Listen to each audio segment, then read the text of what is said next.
Hello and welcome to Before You Pull, where we will show off the kits and details of upcoming characters, as well as some recommended teams and disc setups to help you plan your pulls. All of the following is from the creator server though, so things are still subject to change. This time though, we're going over Pulchra, which everyone will actually be getting for free anyway, so there isn't really much of an argument about whether or not you should pull her. But instead, I'll go over the best ways to use her though. In a nutshell, Pulchra is an A-rank physical stunner that focuses on quick swap stuns, dealing some pretty decent off-field damage thanks to her aftershock attacks. Just so you know, aftershocks are essentially the new name given to any attacks performed by new agents while they are off-field. The way that she does these aftershock attacks is by entering Hunter's Gate, which Pulchra can do either by using an EX special, a chain attack, an ultimate attack, or by using her evasive assist. Once she enters this state, it lingers when she goes off-field, and then after you have another agent mark an enemy by using either an EX special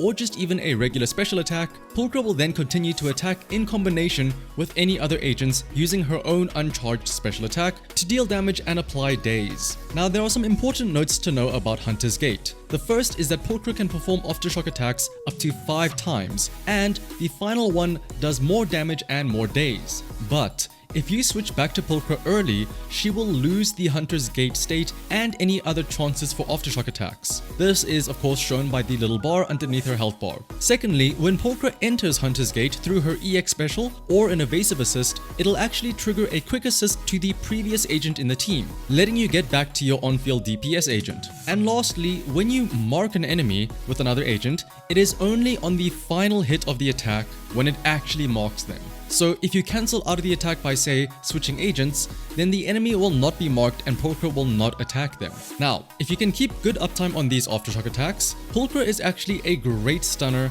especially since when you think about it, it's almost like you get a free stun every now and then while you've been doing damage anyway with a main DPS agent. And what's more, her team passive is pretty great too. When a Sons of Caledon or an attack agent is in the team, her aftershock attacks apply Binding Trap, which is a 15-second debuff that makes enemies take 30% more damage from aftershocks. Now, a 30% damage boost is great, but the fact that it is only for aftershocks does suck right now. There's only really Soldier Anby, Pulchra, and then Trigger who can take advantage of this aftershock damage boost. However, if we move over to Pulchra's mindscapes now, a lot of them are simply just increasing her personal damage. Mindscape 1 increases her crit rate by 10 against enemies affected by Binding Trap. Mindscape 2 increases her attack by 10% in Hunter's Gate. Mindscape 4 lowers the energy requirements for her EX special, but Mindscape 6 is where Pulchra really becomes so much more versatile and great for other teams beyond Anby, since not only does it increase the damage of her aftershock attacks, which is great, but she can also do the attack up to 7 times instead of 5 per Hunter's Gate activation.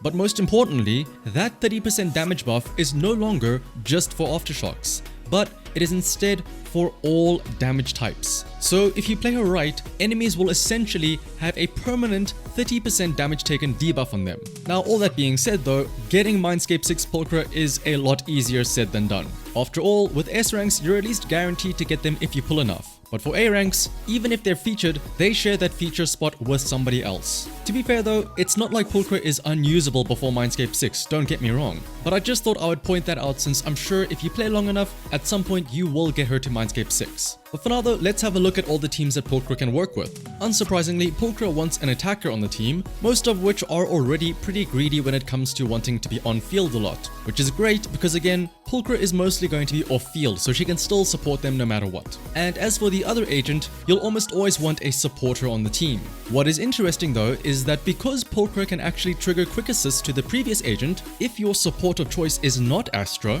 you can still equip them with Astral Voice and easily get enough quick assists to maintain that 24% damage buff. And then of course you can have your DPS agent sandwiched in between the support and Pulchra so that no matter who you use, you can always quick assist into that DPS agent. Now, it'd be crazy of me not to mention the very obvious synergy between Pulchra and Soldier Anby. Not just because they both buff aftershock attacks, but because of how easy it is for Anby to mark enemies for Pulchra.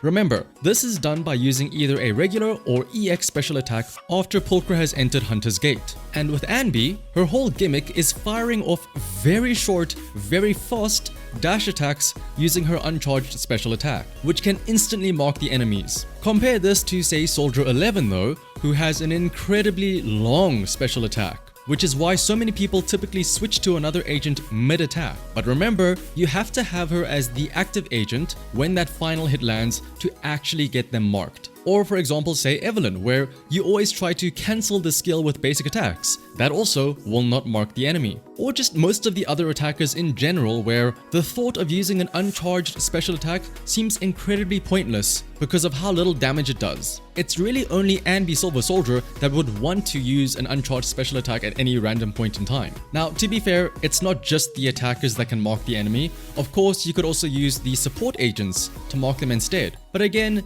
then you need to make sure that they have the energy to make it worthwhile, as more often than not, they need to have enough energy to use the EX version of their skill to actually apply any buffs. This is another reason why Mindscape 6 really helps Pulchra out. Since you can use 2 more aftershock attacks, that gives you a little bit more time to build up energy to use a meaningful attack to remark enemies for Pulchra. Now, this is going to be a bit subjective, but honestly, in my opinion, playing this quick swap style with Pulchra is actually really fun. Trying to weave her in and out to manage her Hunter's Gate and being sure to have enough energy ready for an EX special attack to mark enemies feels a lot more fun than, say, just mashing the attack until the enemy is stunned. Although to be fair, it does definitely require a little bit more effort and thinking though. Now, the most common way you'll be entering Hunter's Gate with Pulchra is going to be by using her evasive assist just as you're about to get hit. But you have to remember that you don't want to use the evade every single time you have the chance, since, after all, you want to have Pulchra use up all of her aftershock attacks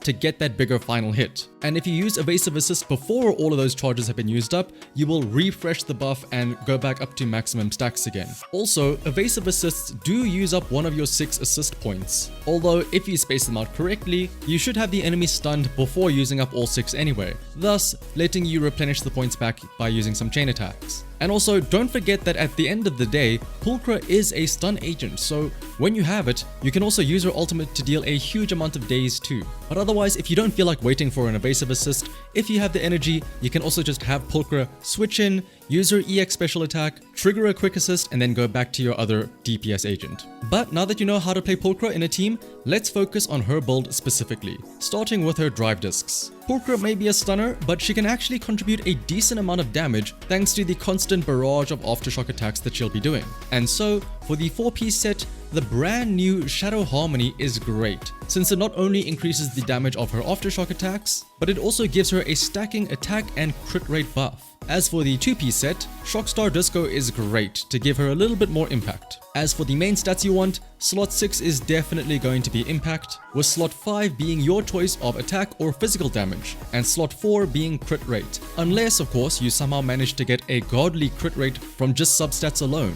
in which case then you can use crit damage instead on slot 4. As for the engines, obviously Pulchra's signature, the Box Cutter, is great, since it provides impact as its main stat, and then it further increases physical damage and daze after using an aftershock attack. But there are definitely alternatives as always. If you have the S rank Hellfire gears, that is a great choice since it also provides impact, and for the effect, it may not increase damage, but it does provide some energy regen as well as an impact increase, which is great for Pulchra, allowing her to use her EX special more often. And failing that, you can also go with the trusty Precious Fossilized Core A rank engine, which also has an impact main stat, and it just helps you stun enemies a little bit faster in general. But there you have it though, that should be everything you need to know about Pulchra. Personally, I think that she's great. She's definitely very fun to play, even if it does require a little bit more thinking power, but that's not necessarily a bad thing. And I mean, we're all going to get her for free anyway, so I'm not going to complain about having a new toy to play around with. Obviously, the one downside is that she truly only comes alive at Mindscape 6, but again, that does not mean that she is unusable before then. Otherwise though, thank you for watching. If you found this video helpful, liking, commenting, and subscribing is greatly appreciated, and it'll also help keep you notified for any future guides, like say for example a Soldier Anby guide. But until next time though, bye bye!